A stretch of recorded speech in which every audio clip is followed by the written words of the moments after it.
the 13th, and the 13th dark fantasy story by Scott Fisher. W is for werewolf.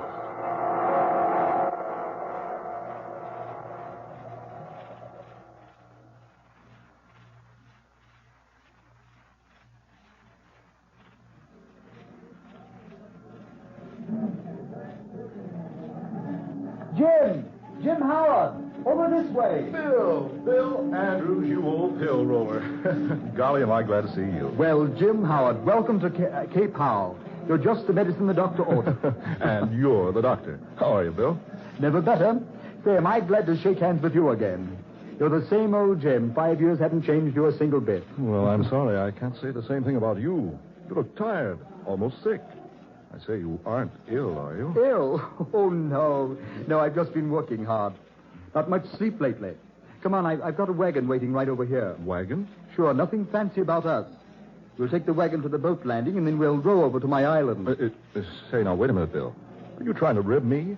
What do you mean, your island? Oh, didn't I tell you? I haven't lived in Cape Howell for 3 years. I find it more pleasant and comfortable out on the island. But what island? Folks around here have another name for it, but don't mind them if you hear it. I call it échappé.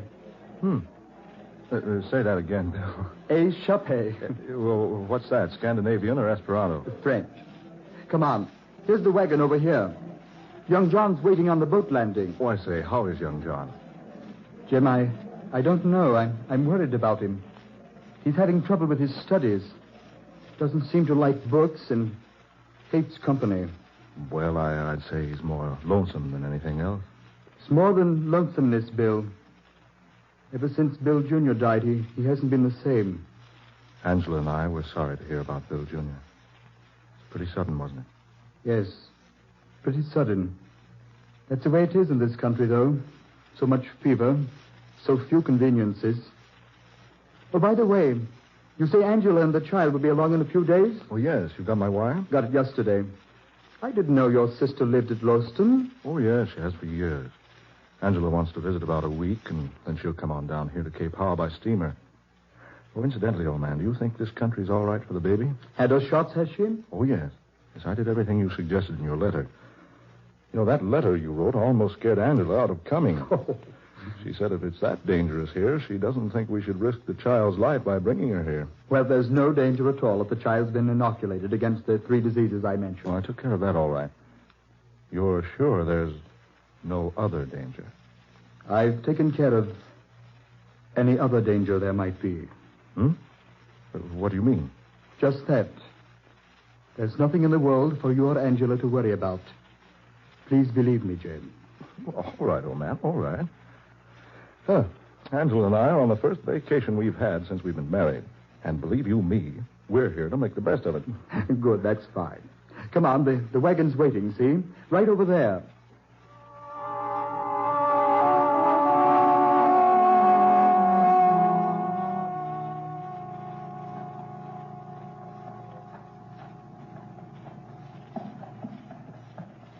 Fine country, eh, what, Jim? Oh, marvelous. We've enjoyed the whole trip so far. Didn't even get seasick on the way across. Not even the baby. And she only a year old. And say, I'm anxious to see that girl. How come you named her Sandra? Oh, that's one of Angela's favorite names. Pretty name, I like it. Oh, this is the blamedest means of transportation I've ever had to endure. I thought you would at least have your own limousine. No, Jim. I haven't been doing so well lately. I hope you'll be able to put up with what I have to offer you on the island. Rough and rugged, is it? Quite. I built the cabin myself. It's not much, but it's comfortable. Oh, by the way, did you bring the books I wrote you about? Books? Oh, yes, they're in the trunk. Good. I must say, that's the strangest collection of books I've ever heard of. What kind of experimenting are you doing on that island anyway? It's pretty serious, Jim, I assure you. Well, it must be. I read your books on the way across. You did? Yes, indeed. Dr. Elgin Woodward's book on lycanthropy and Henry Joseph McClure's pamphlet on the disease Lumpus vulgaris and Guy Ender's story, Werewolf of Paris, and 2 other books on werewolves. Can't for the life of me imagine, Andrews, what you want with books like that out here in this wilderness.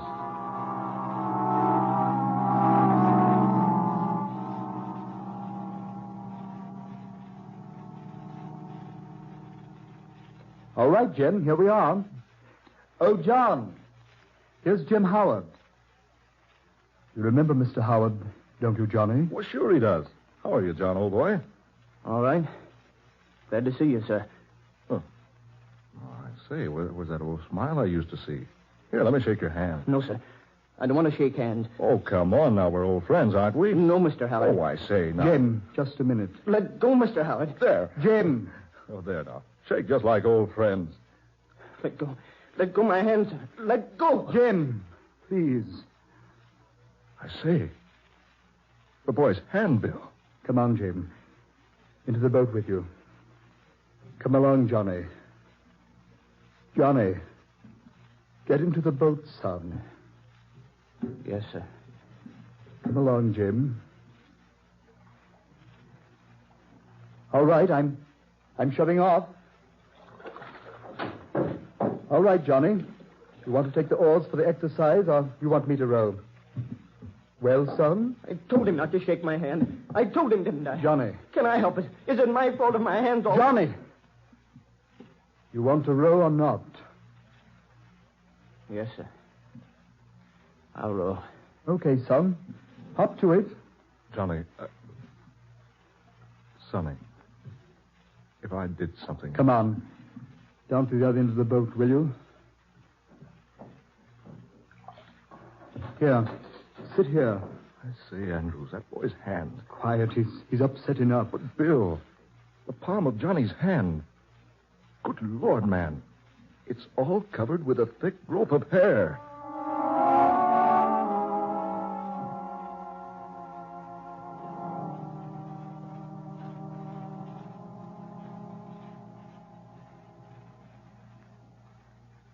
Okay, Jim. This is your room. Say, this is fine. You say you built this yourself, Bill? Yep. Every bit of it. How do you like my island? Well, I think it's perfect. But pretty inconvenient. Oh, I don't mind. Sorry we had to arrive here so late. I'll show you around in the morning. Yes, I'm anxious to see the rest of your place, Bill. I want to talk to you more about your work. Yes, of course. Tomorrow. It's pretty late now. Yes, it is late.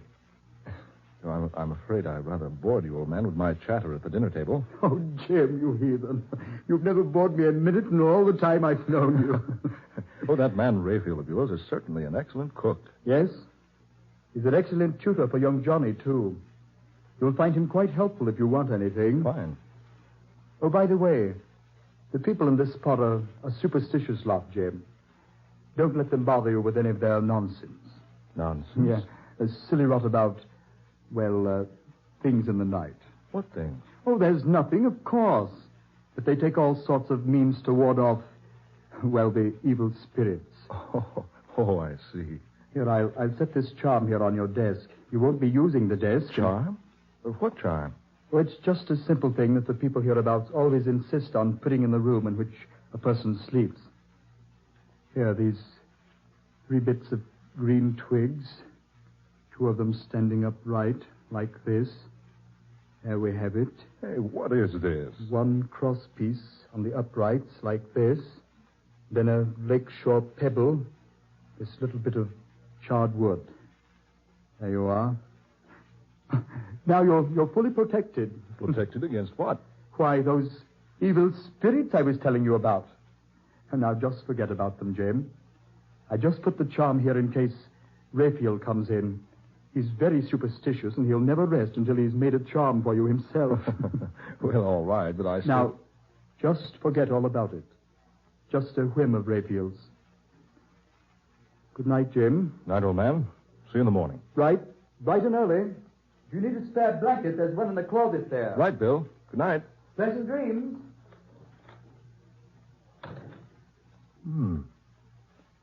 A whim of Rayfield's, huh? 3 bits of green twig, lakeshore pebble, and a piece of charred wood. That's a strange combination. To ward off evil spirits, so Bill claims. But what evil spirit? Great horned toads, what's that? What in the world is that? Bill! Bill, I say, Bill, what's that howling? It is nothing, Mr. Owl. Huh? Oh, you, Raphael. Nothing but a wild animal howling in the night. But that sounded like a wolf. Wolf, Mr. Owl? Yes. It couldn't have been a wolf. There are no such animals in this country, you know. I know that, but... There, you hear it?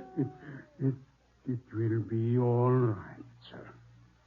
Did Mr. Andrews give you the charm? Charm? Oh, yes, the charm. It will protect you, sir, from anything. Wait a minute, Raphael, don't go. Just what is this thing I'm being protected from? Oh, nothing. Nothing, sir, nothing at all. People around these parts are curious lot, that's all. Superstitious, you know, and all that sort of thing. So we humor them by always keeping a charm in the sleeping rooms of our homes. Yes, but I don't see why you should worry about humoring anybody. Way out here alone like this on this island. Well, sir, it is just a habit of Mr. Andrews' Araco. But he said it was you he was satisfying by placing the charm in my bedroom. Yes, sir. That is, well, what I mean is, sir, I'll best be going. Young Johnny isn't feeling so well tonight. I hope you sleep good, Mr. Howard. And don't worry about the howling. Nothing will harm you. Don't worry about the howling. That's strange. That howl's coming from the east wing of this cabin. Right over there. By George, I'm going to skirt this place and have a look. Quiet now. Not a sound. What? A light just went on in that room the sound's coming from. That window's heavily barred. And the window glass is frosted and curtained so no one can see inside. The howl is coming from inside that room. Here's the door to the place. Oh, Bill. Bill, are you in there? Bill. Some animal in there, all right. Bill.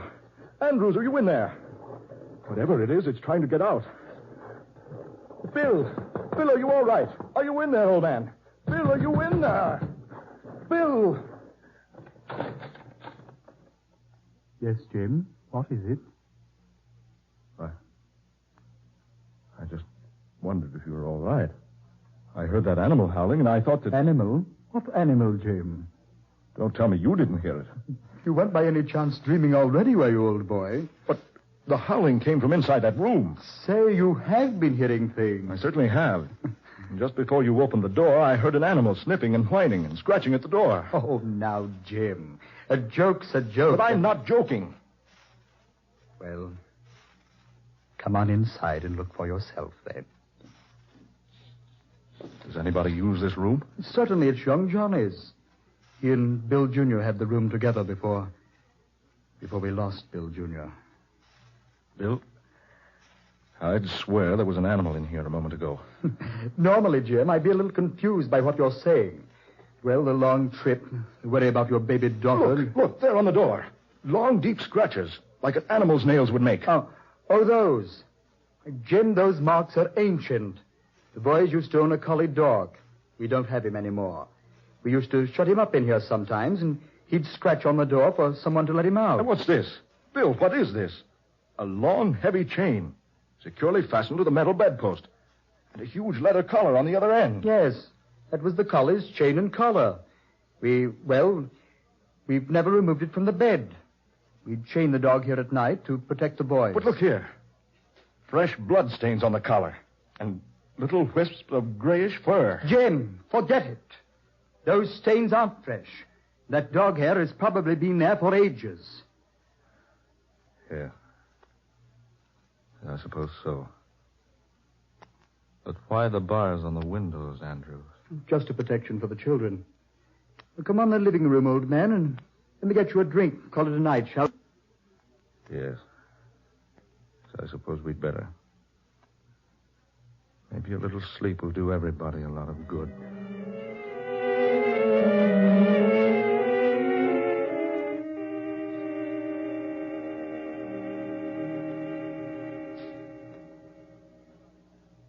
Angela, I can't tell you how happy I am to have you and Jim here to visit me. Oh, we've looked forward to this for 6 months, Bill. I envy Jim for having a week's head start on me. Oh, we really like it here, Bill. Baby asleep, dear? Yes. And it's time we had some rest, too. And that's my hint to clear out. Oh, no. Oh, I forgot. I'm going over to the mainland. I'll be back by morning. Anything wrong, Bill? Oh, no, not a thing. Jim, may I ask a favor? Certainly. That watch charm you're wearing, solid silver, isn't it? Why, yes, it is. Do you think you could give it to me? Give it to you? Why, of course. I have a very special reason for wanting it. I wouldn't ask for it if I didn't have. Here you are. Thanks, old man. I hope I can return it to you. Well, good night. See you tomorrow. Good night, Bill. Jim, why does Bill act so strangely? I don't know, dear. I wonder why he wanted that silver watch charm. Odd. Oh, by the way, you said you had that wire for me. Oh, yes. It's here in my purse. I'll get it for you. Would you cover Sandra, dear? She's kicked her blanket off. Oh, sure. Here you are, darling. Thanks.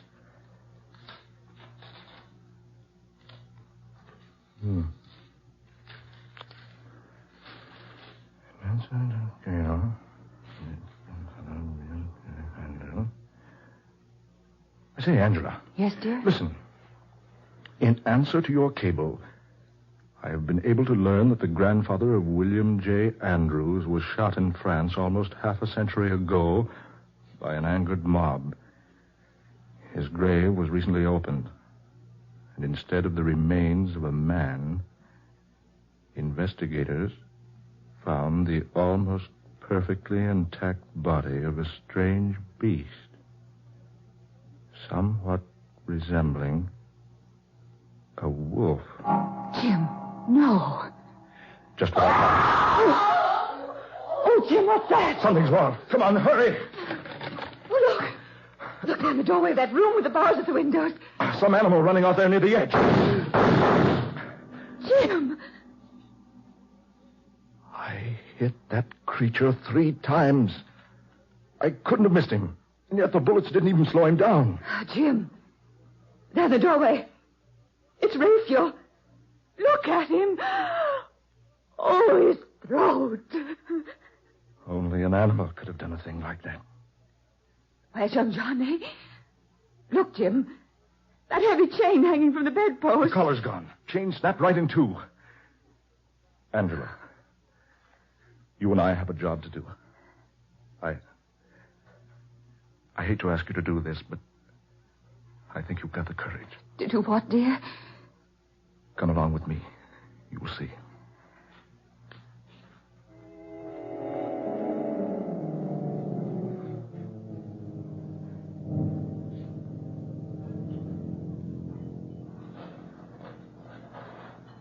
You about ready to get the lid off the box now?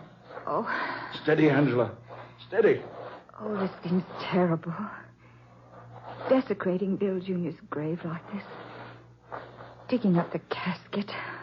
If I'm wrong about this, well, we see. Hand me that bar. That's it. Now, Hold the light over here now, Angela. Just another nail or two.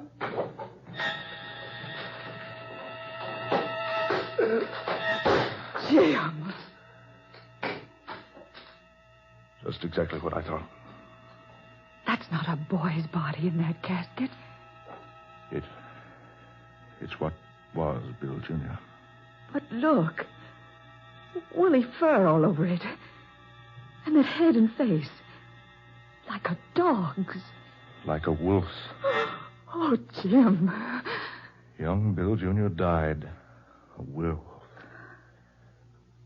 His great-grandfather before him had the same disease. That's why Bill Jr. died so mysteriously. That's why Andrews had to leave the mainland to move out here. And all the while, he's been studying, trying to effect a cure. The hair on the palms of young Johnny's hands. Not wanting me to shake hands with him.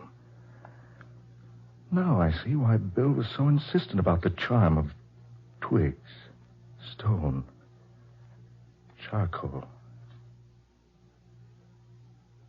My watch charm. A silver bullet. Jim. That howl again. That's coming from our room, Jim. Come on, hurry. Hurry. Look, there's no light in the room. We left it on, didn't we? Oh, yes, we did. Oh, Jim, hurry. There. The light went on.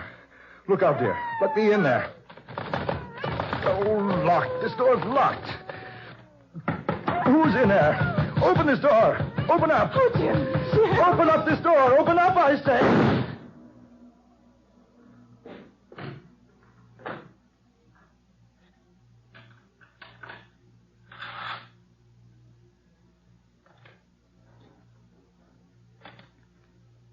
Bill.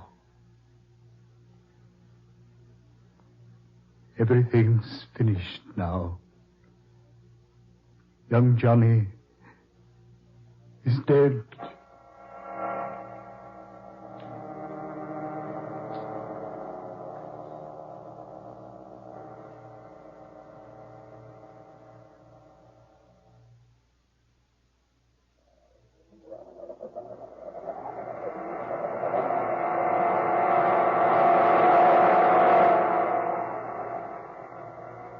Dark fantasy.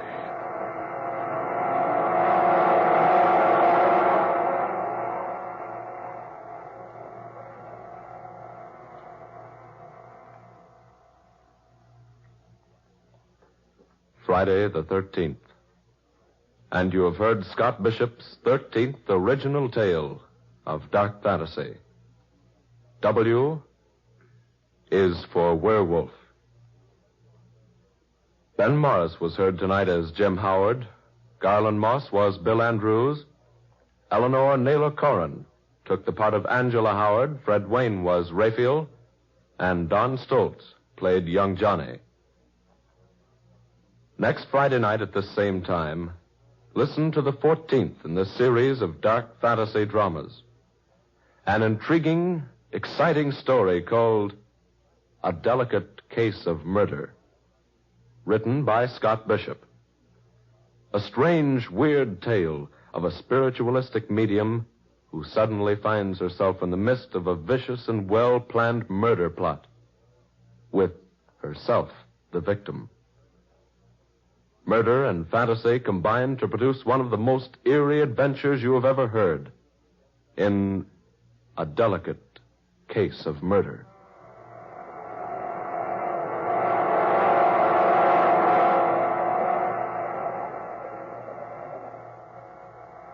Tom Paxton speaking. Dark Fantasy comes to you each Friday night from WKY, Oklahoma City.